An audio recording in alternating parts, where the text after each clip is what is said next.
Inilah kabar baik, saya diselamatkan oleh kasih karunia Allah, bukan oleh perbuatan saya. Saya dibenarkan, saya diubahkan, dan saya diberkati di dalam Dia. Sekarang saya tahu segala sesuatu terjadi dalam hidup saya untuk kebaikan. Karena saya dipanggil sesuai dengan rencananya. Bersama kita hidup untuk kemuliaan Allah. People is our mission. Connect with God and make disciple alive in calling. Berikan kemuliaan bagi nama Tuhan. Ya, silakan duduk Bapak Ibu dan saudara-saudari yang dikasihi di dalam Tuhan kita Yesus Kristus. Shalom.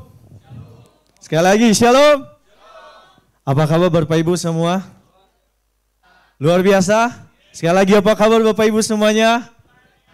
Mari berikan kemuliaan bagi Tuhan kita kalau kita luar biasa semuanya. Terima kasih untuk tim Praise and Worship yang sudah lagi-lagi saya rasa membawa sukacita, membawa kita pada satu atmosfer penyembahan di mana kita merasakan bahwa Tuhan hadir di tengah-tengah kita. Amin. Ya, saya percaya bahwa tiap pujian yang tadi sudah kita sampaikan, yang sudah kita lantunkan, yang sudah kita nyanyikan, itu semata-mata mengingatkan kita bahwa kita senantiasa terus harus mengucap syukur kepada Tuhan. Yes. Baik Bapak Ibu, pada hari ini dan secara khusus bulan ini itu kita berbicara tentang next chapter. Dan di awal bulan sudah disampaikan tentang visi selama setahun ini, yaitu kita mau alive in calling. Kita mau hidup di dalam panggilan. Saya percaya bahwa setiap kita punya panggilan masing-masing, betul? Kita punya panggilan masing-masing. Tidak melulu panggilan itu hanya menjadi seorang hamba Tuhan.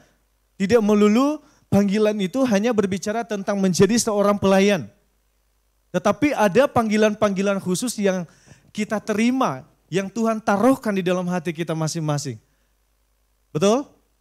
Saya rasa bahwa kita semuanya tahu bahwa kita semua punya panggilannya.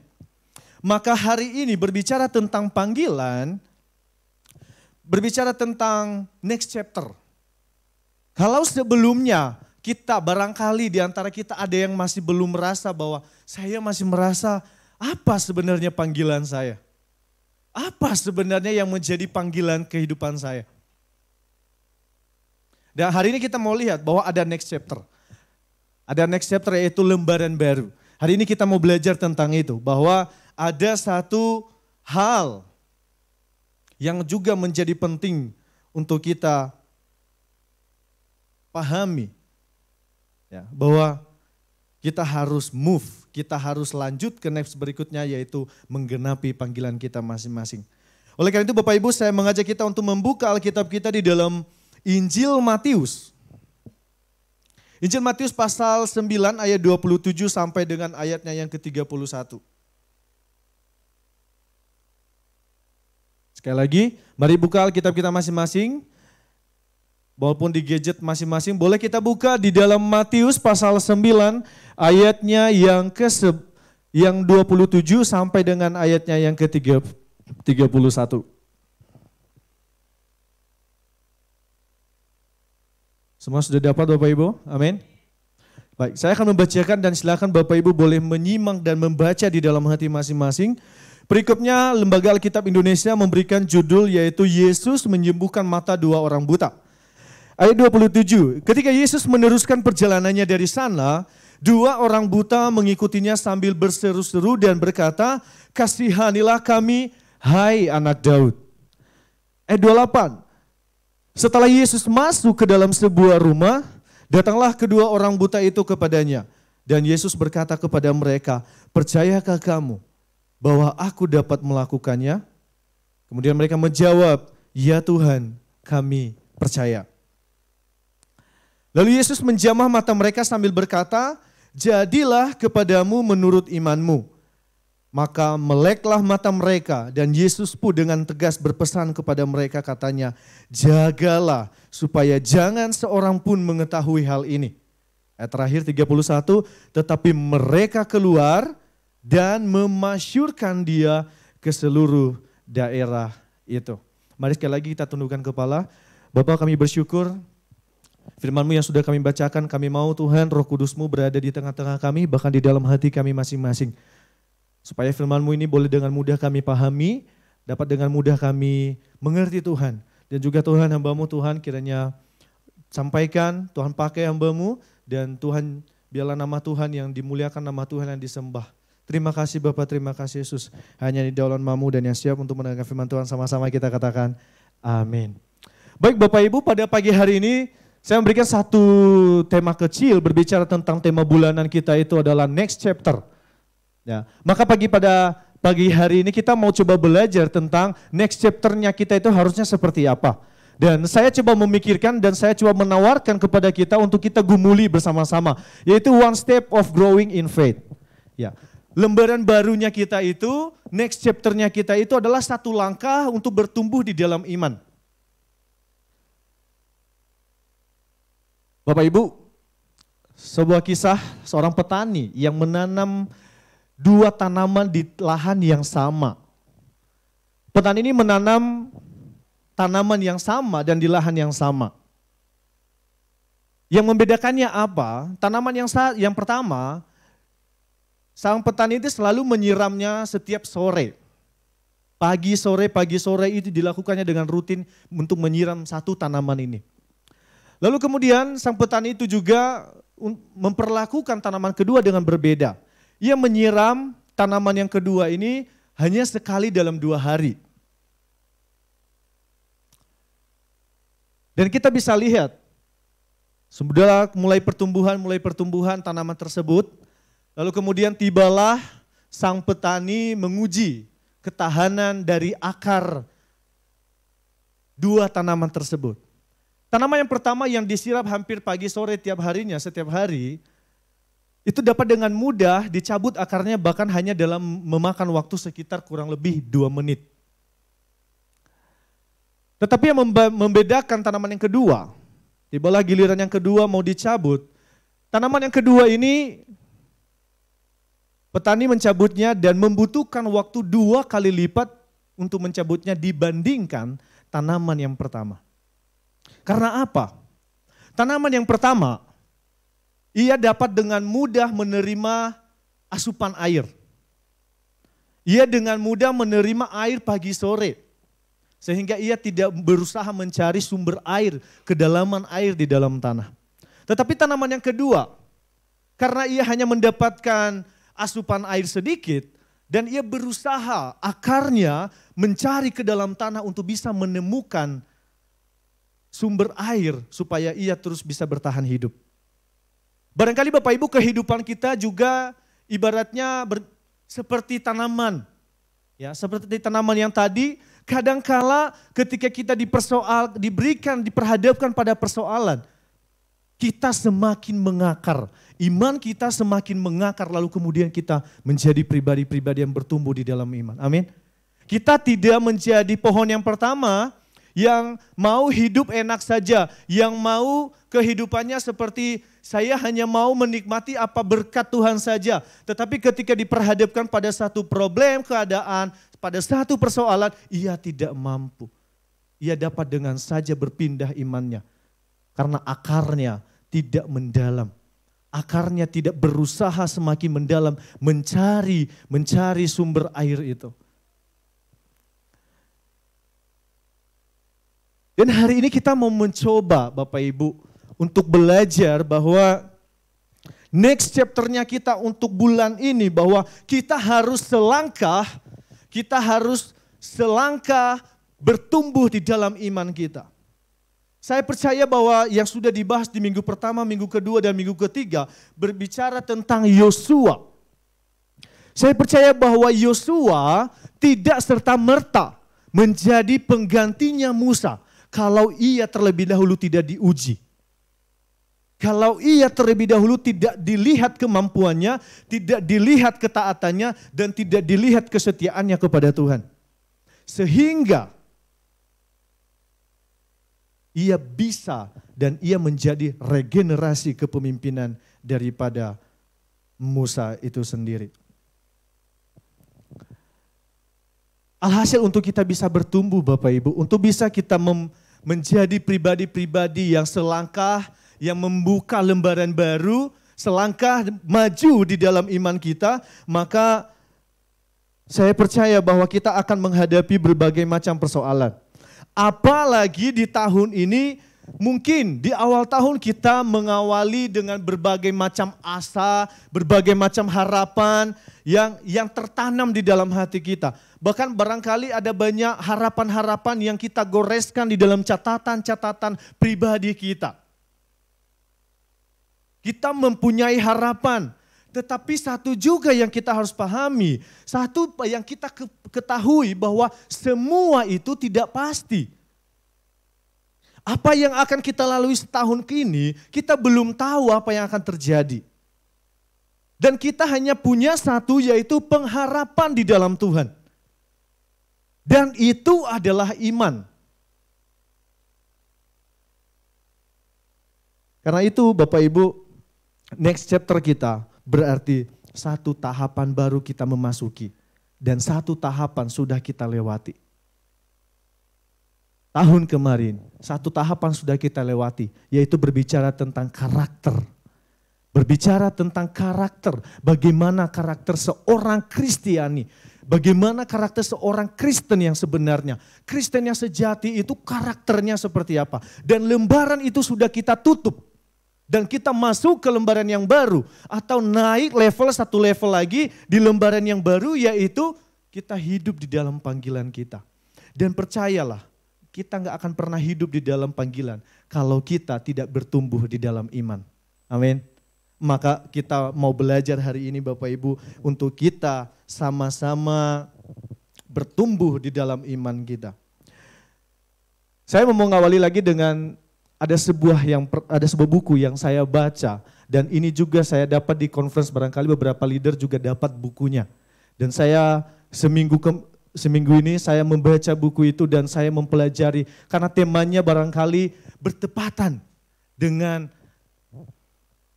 tema kita di tahun ini. Ada bukunya itu tentang memenuhi panggilan Tuhan dari Pastor Handoyo. Pastor Handoyo di dalam bukunya ini menulis kurang lebih ada 4 hal untuk kita bisa memenuhi panggilan Tuhan. Dan saya mengajak kita untuk melihat untuk mendasari, untuk belajar dari Pastor Handoyo yang sudah memberikan satu tahapan untuk kita bisa bertumbuh di dalam iman. Di dalam bukunya dicatat kurang lebih 4 hal bahwa untuk kita bisa memenuhi panggilan, maka yang pertama kita harus ada masa persiapan. Masa persiapan, lalu kemudian ada masa pembentukan. Lalu yang kemudian yang ketiga ada masa pelatihan. Dan yang kemudian yang terakhir itu adalah ada masa pertumbuhan. Maka jangan heran Bapak Ibu kalau kita mau hidup di dalam panggilan kita selama setahun ini, maka jangan heran kalau kita masih harus dipersiapkan. Jangan heran kalau kita harus dilatih. Jangan heran kalau kita harus dibentuk. Jangan heran kalau kita harus benar-benar ditata, ditempa sedemikian rupa. Supaya apa? Supaya endingnya kita bisa pahami bahwa endingnya orientasi kita yaitu harus pada pertumbuhan itu. Karena kalau panggilan kita tidak ada pertumbuhannya, maka perlu dipertanyakan panggilan itu Bapak Ibu. Karena orientasi kita selalu dipanggil untuk Tuhan, dipanggil oleh Tuhan yaitu untuk menjadi garam. Artinya untuk bertumbuh, artinya untuk bisa memberikan dampak, artinya untuk bisa memberikan sesuatu yang bisa dirasakan orang. Dalam artian mereka melihat Tuhan ketika melihat kehidupan kita. Amin. Bapak Ibu, firman Tuhan yang tadi kita bacakan di dalam Matius pasal 9. Ya, saya ingin kita melihat kembali di pasal 9 ayat 27. Di sini dikatakan, ketika Yesus meneruskan perjalanannya dari sana, 2 orang buta mengikutinya sambil berseru-seru dan berkata, "Kasihanilah kami hai anak Daud." Ada 2 orang buta yang menunggu Yesus lewat. Mereka menunggu Tuhan Yesus lewat supaya mereka bisa meminta pertolongan kepada Tuhan, supaya mereka bisa disembuhkan dari derita yang mereka alami, yaitu mata mereka buta tidak bisa melihat. Ada yang menarik di sini Bapak Ibu. Yang mereka lakukan mengikutinya dan sambil berseru-seru. 2 orang buta. Oke, kita lihat di ayatnya yang ke-28. Setelah Yesus masuk ke dalam sebuah rumah, datanglah kedua orang buta itu kepadanya. Bayangkan Bapak Ibu, 2 orang buta menunggu Yesus dalam perjalanan. Lalu seolah-olah Yesus tidak menggubris. Seolah-olah Yesus tidak melihat dan melirik mereka. Seolah-olah Yesus hanya lewat dan nyelonong aja tanpa memandang sedikit pun mereka. Karena mereka tadi dikatakan di ayat 7, di dalam perjalanan Yesus sedang dalam perjalanan, 2 orang buta mengikutinya sambil berseru-seru. Dan tidak ada jawaban dari Yesus sama sekali. Bahkan mereka berteriak, kasihanilah kami hai anak Daud. Sungguh iman yang luar biasa ketika seseorang menyebutkan pada zaman itu, Yesus hai anak Daud, berarti mereka mempelajari, mereka belajar sejarah. Sehingga mereka bisa meyakini bahwa Yesus itu adalah anak Daud yang dijanjikan ribuan tahun sebelumnya. Yang menariknya di ayat 28 Bapak Ibu. Kenapa Yesus baru menanggapi mereka, baru menerima mereka setelah Yesus tiba di dalam satu rumah. Setelah Yesus masuk ke dalam sebuah rumah, datanglah kedua orang buta itu kepadanya. Bayangkan, saya membayangkan membaca ini, saya sedikit agak syok. Kenapa Bapak Ibu? Saya membayangkan dalam perjalanan dengan begitu banyak pengikut Tuhan Yesus yang berbondong-bondong terus mengikutinya. 2 orang buta ini juga mengikuti iring-iringan tersebut. Mereka buta, mereka tidak bisa melihat. Barangkali mereka hanya punya iman yang seperti itu. Mereka, saya rasa dan saya melihat bahwa mereka memiliki keyakinan besar, keyakinan penuh kepada Yesus, bahwa hanya Yesuslah yang akan mampu menyembuhkan mereka. Sehingga mereka berani berjalan di dalam kegelapan. Karena mereka tidak bisa melihat. Barangkali mereka hanya bisa melihat kegelapan ketika mereka berjalan mengikuti Yesus. Barangkali mereka hanya menggunakan pendengaran mereka untuk melihat di mana kerumunan orang ini berkumpul. Seolah-olah Yesus tidak menggubris mereka, seolah-olah Yesus tidak melihat mereka. Tapi Bapak Ibu, kita lihat iman mereka, ternyata kita mau belajar sebenarnya dari iman kedua orang buta ini.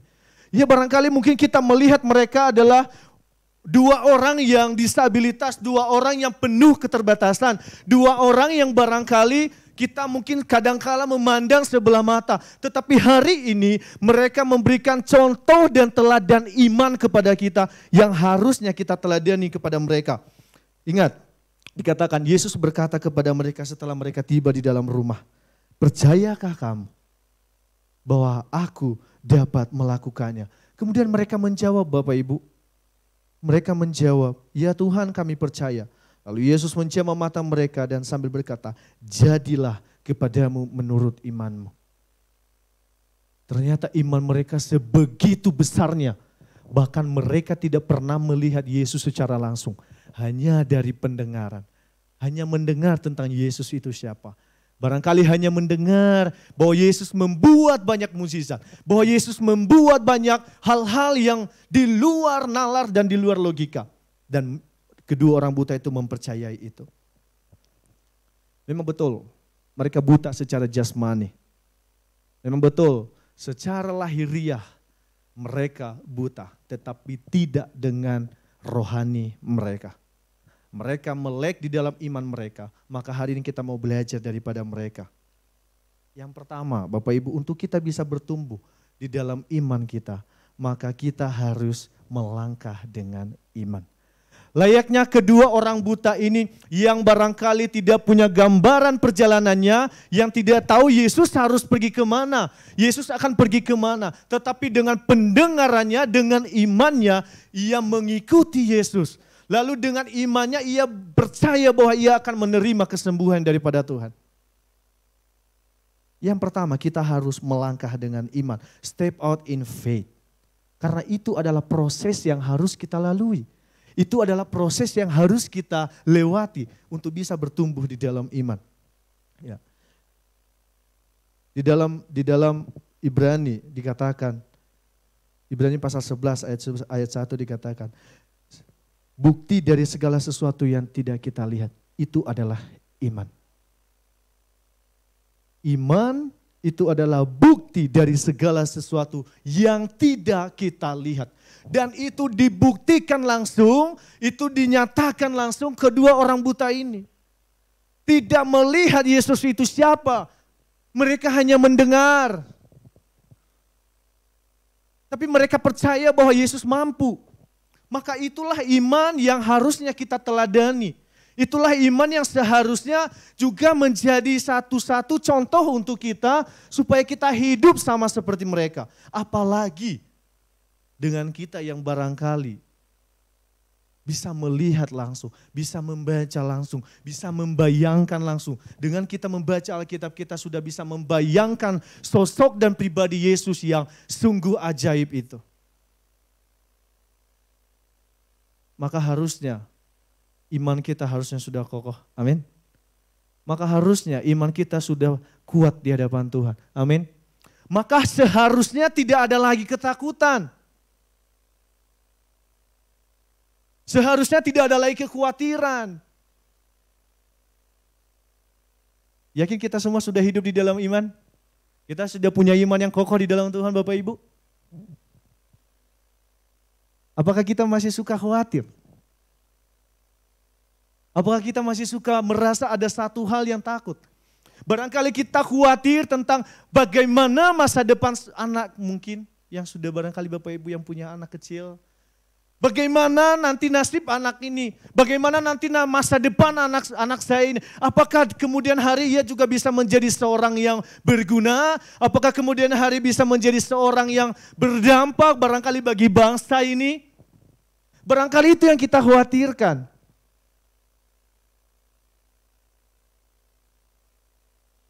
Atau ada hal lain yang kita khawatirkan Bapak Ibu?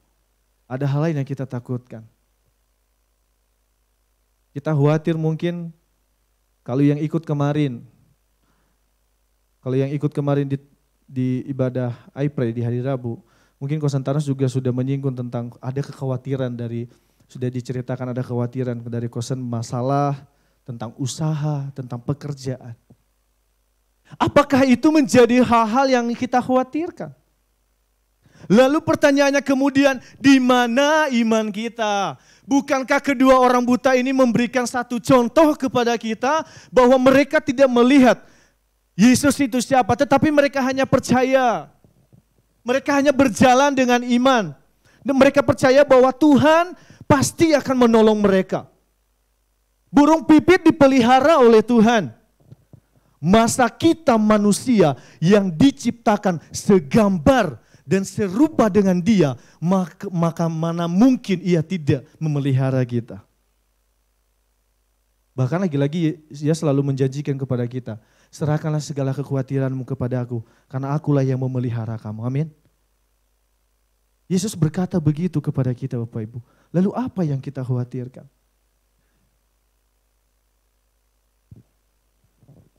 Bahkan kurang lebih ada janji. Ya mungkin boleh dilihat ada beberapa janji Tuhan yang mau kita lihat. Kurang lebih ini yang saya catat, ada janji perlindungan daripada Tuhan. Ya ada banyak hal janji lain, tetapi barangkali kelima janji ini boleh mewakili janji Tuhan yang harusnya kita pegang. Ada janji perlindungan. Daud merasakannya langsung. Lalu kemudian ada janji kekuatan. Yesaya diberikan kekuatan oleh Tuhan. Dikuatkan oleh Tuhan. Yesaya jangan takut, jangan khawatir, kuatkan dan teguhkan hatimu. Sebab aku yang akan memimpin kamu untuk ke depannya. Ada janji kesembuhan.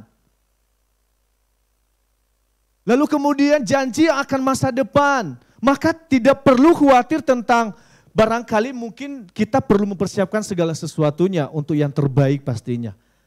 Tetapi jangan mempersiapkan berbeda dengan takut, berbeda dengan kekhawatiran. Karena kekhawatiran itu akan menguasai pola pikir kita, menguasai perasaan kita, sehingga kita menjadi pribadi-pribadi yang akhirnya dapat mudah emosional, lalu kemudian bisa menjadi ego karena dengan mempersiapkan sesuatu yang menghalalkan segala macam cara. Maka kita ingat janji Tuhan. Kurang lebih ada 5 yang mau coba kita lihat di sini. Bahkan ada janji penghiburan dikala sedang dalam kedukaan, di dalam fase terendah dalam hidup kita. Yesus menjanjikan penghiburan. Amin. Maka hendaknya Bapak Ibu ini mengingatkan kita untuk meneladankan kedua orang buta tersebut. Karena janji Tuhan pun sangat banyak sekali yang bisa kita pegang. Ya. Barangkali pertanyaannya mungkin barangkali seperti ini Bapak Ibu. Daripada kita takut, daripada kita khawatir, ya. Daripada kita takut dan khawatir untuk apa? Daripada kita khawatir akan bagaimana tahun ini usaha pekerjaan, tapi lebih baik kita ubah mindsetnya, pola pikirnya. Daripada takut dan khawatir, lebih baik kita berusaha untuk lebih lagi dalam bekerja. Ya, daripada kita takut dan khawatir, apakah pasangan saya atau mungkin calon pasangan saya yang akan mungkin nanti menjadi pasangan hidup saya di kemudian hari, akan meninggalkan saya atau apakah ia akan mempertahankan terus hubungan ini, barangkali yang sudah terikat atau yang sudah menjalin hubungan untuk saat ini. Daripada takut dan khawatir lebih baik berusaha membangun relasi yang baik, berusaha membangun komunikasi yang baik, relasi yang baik supaya itu terjaga.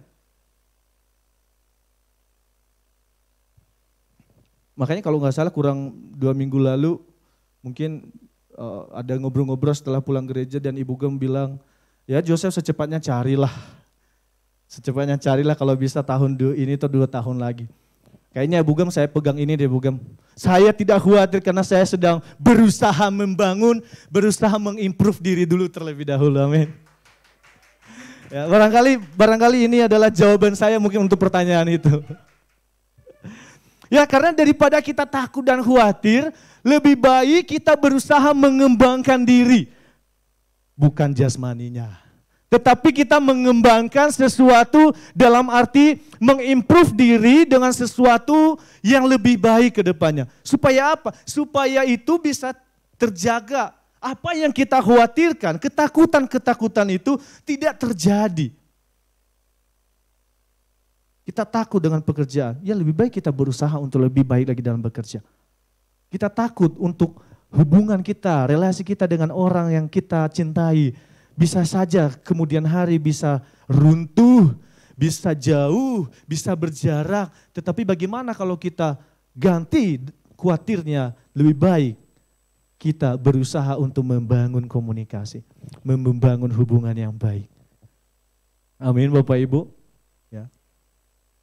Karena seringkali kita nggak bisa mengubah keadaan. Selama setahun ini kita nggak tahu keadaan apa yang akan kita jalani. Kita nggak mungkin mengubah keadaan itu. Tetapi yang bisa kita ubah adalah persepsi kita. Persepsi kita tentang keadaan tersebut.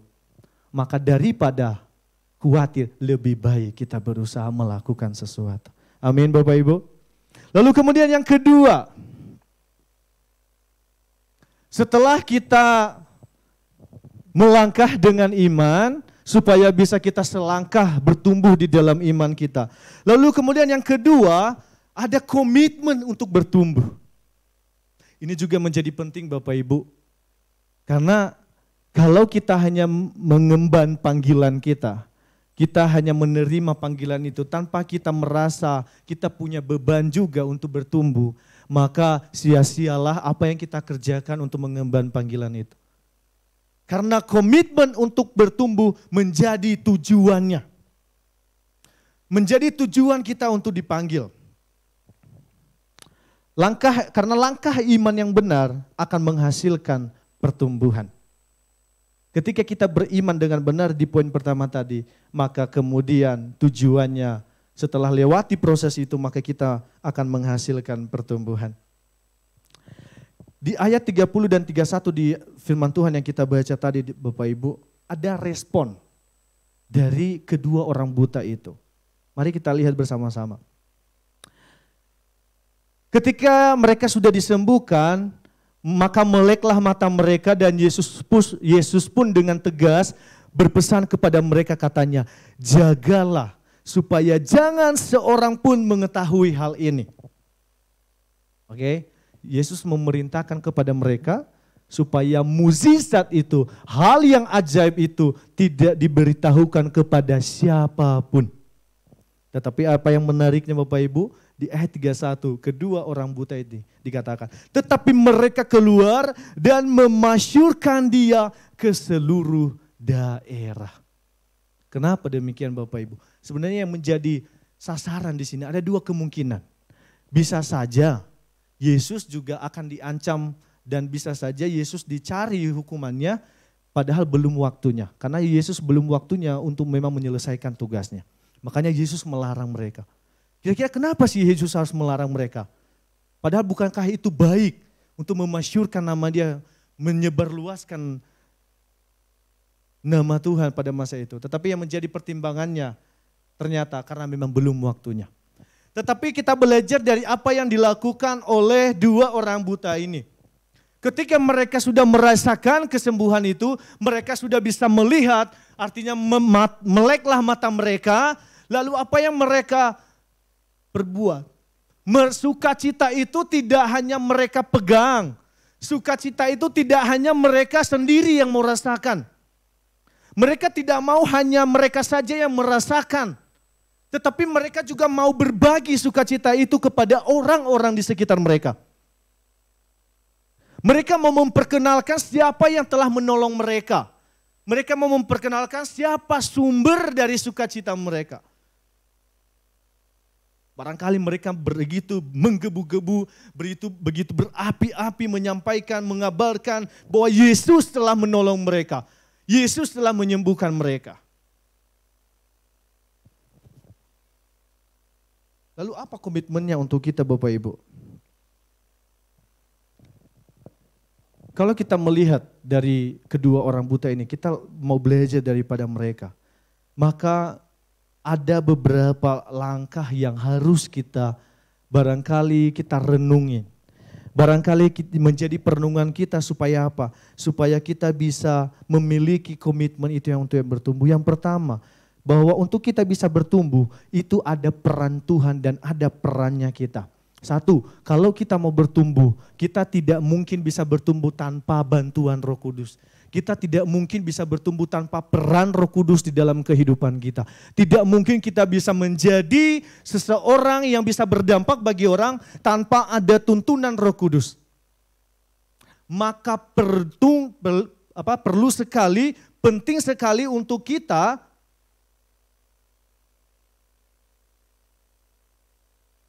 meminta Roh Kudus yang memimpin setiap kehidupan kita. Ya.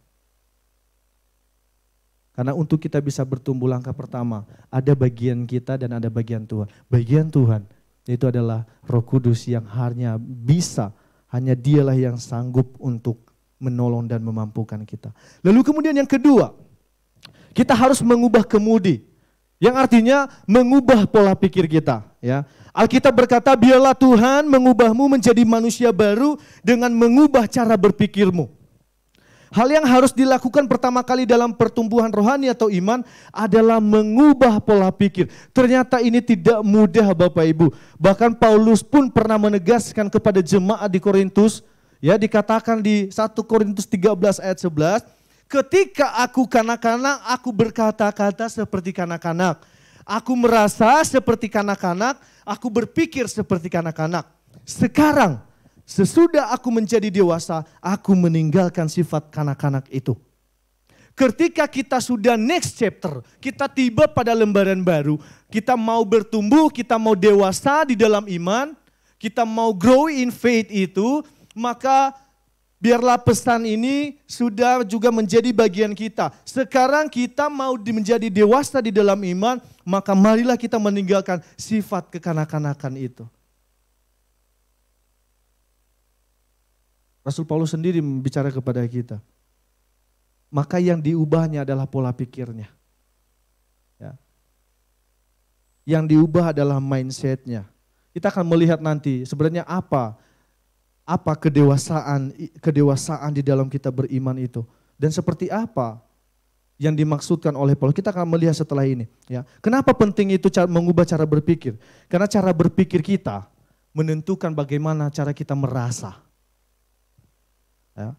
Dan cara kita merasa menentukan cara kita kemudian untuk bertindak. Maka harus dimulai dengan berpikir. Cara berpikirnya dulu harus dirubah. Supaya perasaannya juga benar. Dan kemudian tindakannya juga menjadi benar. Nah, oleh karena firman Tuhan mengatakan hendaklah hati dan pikiranmu dibaharui seluruhnya. Ya.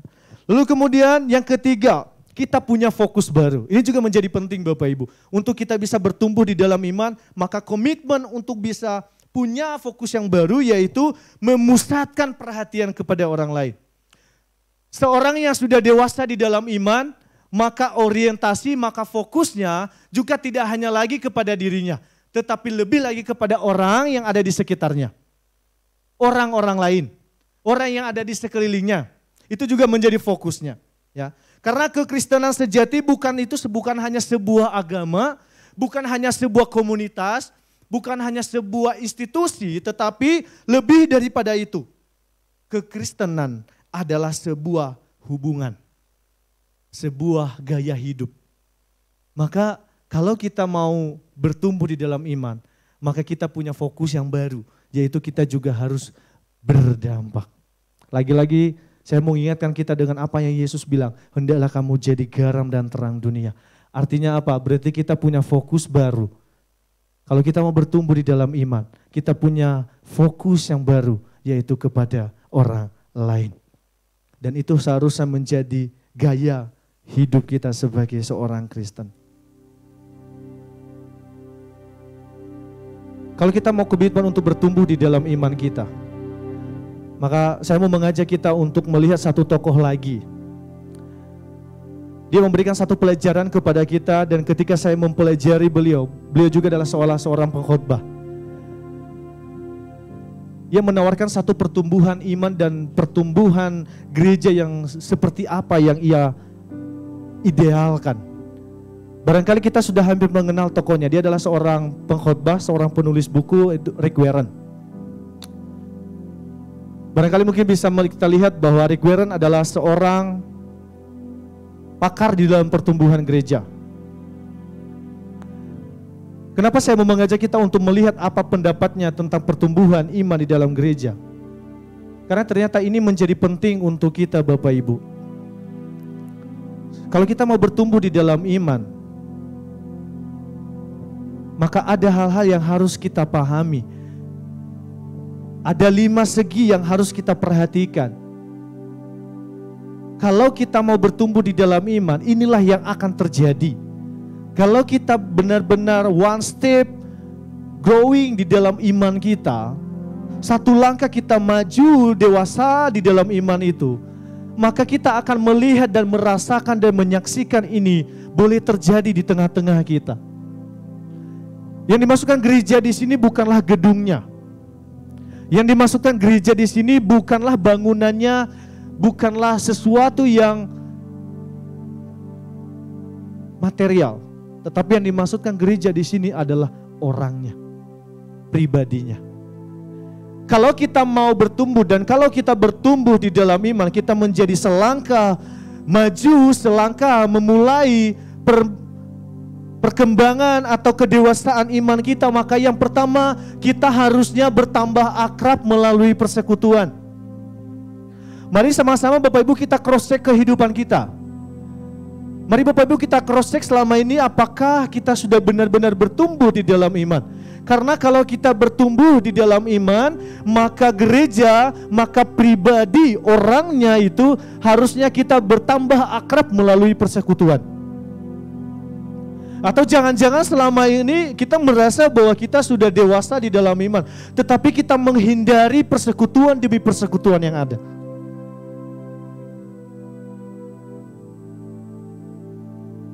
Bila ini boleh menjadi perenungan kita. Kalau kita juga menyatakan bahwa kita bertumbuh di dalam iman, maka boleh juga kita cross check yang nomor 2, bahwa bertumbuh itu berarti sungguh-sungguh melalui pemuridan. Punya sosok yang bisa memimpin kita, yang bisa mementoring kita. Atau jangan-jangan juga kita tidak mau dipimpin, atau jangan-jangan juga kita tidak mau diajar di dalam sebuah komunitas. Lalu kemudian kalau kita juga bertumbuh di dalam iman, di dalam pertumbuhan iman kita next chapter, maka seharusnya kita kuat melalui ibadah. Rick Warren memberikan contoh, dan inilah yang pernah terjadi, yang ia alami semasa ia melayani. Kalau bertumbuh di dalam iman berarti seharusnya kuat secara ibadah, kuat di dalam ibadahnya. Lalu kemudian yang keempat, kalau pertumbuhan iman yang sejati itu berarti harusnya bertambah besar melalui pelayanan. Amin. Barangkali mungkin setelah ini semua kita yang merasa bahwa kita bertumbuh di dalam iman mau mengambil bagian di dalam pelayanan. Karena itu ternyata menjadi satu unsur penting di dalam kita menunjukkan bahwa kita bertumbuh di dalam iman. Pelayanan apapun, tidak ada yang kecil, tidak ada yang besar di mata Tuhan. Semua berharga di mata Tuhan dan semua Tuhan layakan. Bukan karena kita layak, tetapi Tuhanlah yang melayakkan setiap kita. Maka kita cross check lagi apakah benar dan apakah sudah betul kita merasakan kita bertambah besar di dalam lini pelayanan. Lalu kemudian kalau pertumbuhan yang sejati itu juga yang harus kita perhatikan, seharusnya kita bertambah melalui penginjilan. Ingat kedua orang buta itu tadi, ketika mereka merasakan kasih Tuhan, mereka merasakan anugerah yang langsung daripada Tuhan, mereka keluar, mereka pergi mengabarkan tentang siapa yang menyembuhkan mereka, tentang siapa yang membuat mujizat di dalam kehidupan mereka. Lalu kemudian itulah menjadi salah satu juga tanda kalau kita bertumbuh di dalam iman yang sejati kepada Tuhan. Amin Bapak Ibu. Saya mengakhiri dengan mengajak mungkin teman-teman musik boleh masuk. Kalau kita mau bertumbuh di dalam iman, ada satu hal, satu langkah, kita memulai lembaran baru. Saya mengajak Bapak Ibu semua untuk kita belajar dari tokoh yang barangkali dipandang hina, barangkali dipandang sebelah mata. Kedua orang buta yang notabene-nya mereka adalah orang-orang yang dicap disabilitas, dicap terbatas, dicap secara jasmani, secara lahiriah mereka adalah orang-orang lemah. Dicap secara manusiawi mereka adalah pribadi-pribadi yang tidak layak barangkali. Barangkali mereka menganggap diri mereka pun mereka tidak layak untuk hidup. Mereka pun menganggap mungkin barangkali mereka tidak berguna karena mereka tidak bisa apa-apa. Sebelumnya mereka hanya mungkin duduk di pinggir jalan meminta bantuan, meminta tolong. Karena mereka tidak bisa bekerja, mereka tidak bisa mencari nafkah. Barangkali dicap jelek dengan nada-nada negatif yang demikian. Tapi hari ini Bapak Ibu, mari kita belajar dari kedua orang buta ini. Mereka menunjukkan iman yang sesungguhnya kepada kita. Mereka berjalan di dalam iman. Mereka terus tekun di dalam iman mereka. Meskipun mereka barangkali ketika mereka mengikut Yesus di dalam keadaan buta, mereka jatuh, mereka diinjak orang, mereka didorong oleh orang banyak. Tapi mereka tetap berdiri lagi. Karena iman mereka kepada Tuhan, bahwa hanya melalui Yesuslah yang akan bisa membuat sesuatu mujizat bagi mereka. Maka hari ini Bapak Ibu, marilah kita cross check dan lihat hati kita. Apakah iman kita dan mau gak kita sama seperti mereka? Punya iman, barangkali tahun ini kita masih jauh di bulan Desember untuk mengakhiri tahun ini. kita nggak tahu apa yang akan terjadi. Tapi kalau kita punya iman sama seperti kedua orang buta ini, mereka menganggap bahwa ada Tuhan di sana. Ketika mereka berjalan, ketika kita berjalan melalui bulan demi bulan, hari demi hari, waktu demi waktu, bahkan detik demi detik kita lalui, kalau kita yakini bahwa ada Tuhan di sana, maka kita akan menjalaninya dengan penuh iman. Amin Bapak Ibu. Saya mengajak kita untuk melihat, mari kita nyanyikan satu buah lagu yang menyatakan bahwa Tuhan, selidiki hati kami. Selidiki hati kami. Kami mau membuka lembaran baru ini. Kami percaya bahwa lembaran baru ini adalah kado terindah yang daripada Tuhan. Maka Bapak Ibu, marilah kita gambar setiap lembaran baru kita itu dengan indah juga. Amin. Lembaran baru yang Tuhan berikan kepada kita adalah kado yang terindah. Maka mari kita rangkai, kita ukir dan kita gambar lembaran baru itu dengan sesuatu yang indah.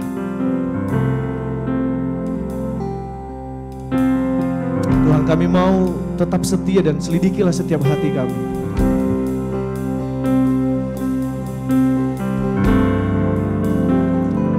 Selidiki aku, lihat hatiku, apakah ku sungguh mengasihimu, Yesus, Kau yang Maha Tahu dan menilai hidupku. Tak ada yang tersembunyi bagiku. Kami mau lihat kebaikan-Mu Tuhan. Telah kulihat kebaikan-Mu yang tak pernah habis di hidupku. Ku berjuang sampai akhirnya Kau dapati aku tetap setia. Kami mau melihat kebaikan-Mu sekali lagi Tuhan. Selidikilah, lihat hatiku. Inilah setiap kami Tuhan, lihat setiap hati kami. Apakah kami benar-benar mau mengasihi-Mu Tuhan? Apakah kami benar-benar bertumbuh di dalam iman kami? Kau yang tahu setiap hati kami saat ini. Kau yang menilai setiap kehidupan kami. Tak ada yang tersembunyi bagi Kau yang terbaik di dalam kehidupan kami. Ku lihat kebaikan-Mu yang tak pernah habis di hidupku. Ku berjuang sampai akhirnya Kau dapati aku tetap setia. Aku lihat kebaikan-Mu ya Bapa. Aku lihat. Terima kasih Tuhan. Kebaikan Kau yang baik bagi kami, yang tak tahu setiap pergumulan kami. Kau yang tahu dan tak pernah habis kasih setia kepada anugerah-Mu hari demi hari kami rasakan Tuhan. Dapati aku tetap setia. Ya Tuhan Yesus. Tuhan, ini kami, ini setiap kami. Selidiki hati kami, lihat hati kami Tuhan. Apakah kami benar-benar sungguh kokoh di dalam iman kami? Tuhan, firman-Mu yang sudah kami pelajari mengingatkan kami bahwa kami harus bertumbuh di dalam iman kami. Tuhan, tolong setiap kami Tuhan. Kami mau melangkah dengan iman. Ini bukanlah sesuatu hal yang gampang. Ini bukanlah sesuatu hal yang mudah kami kerjakan. Tetapi kami percaya Tuhan, dengan bantuan Roh Kudus-Mu, kami akan mampu berjalan melangkah dengan iman. Dan kami akan belajar dan kami melangkah demi langkah, bulan demi bulan kami lalui. Sehingga di akhir tahun ini kami boleh mendeklarasikan kembali bahwa kami bertumbuh di dalam iman. Kami hidup di dalam iman sepanjang tahun ini. Biarlah di akhir tahun kami boleh merasakan dan mendeklarasikan bahwa iman kami selangkah lebih maju dan bertumbuh di dalam Engkau. Terima kasih Yesus, terima kasih Yesus. Tuhan bantu kami Tuhan, untuk mengukir setiap hari kami dengan lembaran-lembaran baru yang Tuhan izinkan kepada kami sebagai kado yang terindah. Bantu kami Tuhan, Roh Kudus-Mu mampukan kami supaya kami boleh mengukir setiap hari kami dengan sesuatu yang indah di mata-Mu Tuhan. Terima kasih Bapa, terima kasih Yesus. Inilah doa kami, inilah kerinduan kami. Hanya di dalam nama-Mu kami berdoa dan mengucap syukur. Haleluya. Amin.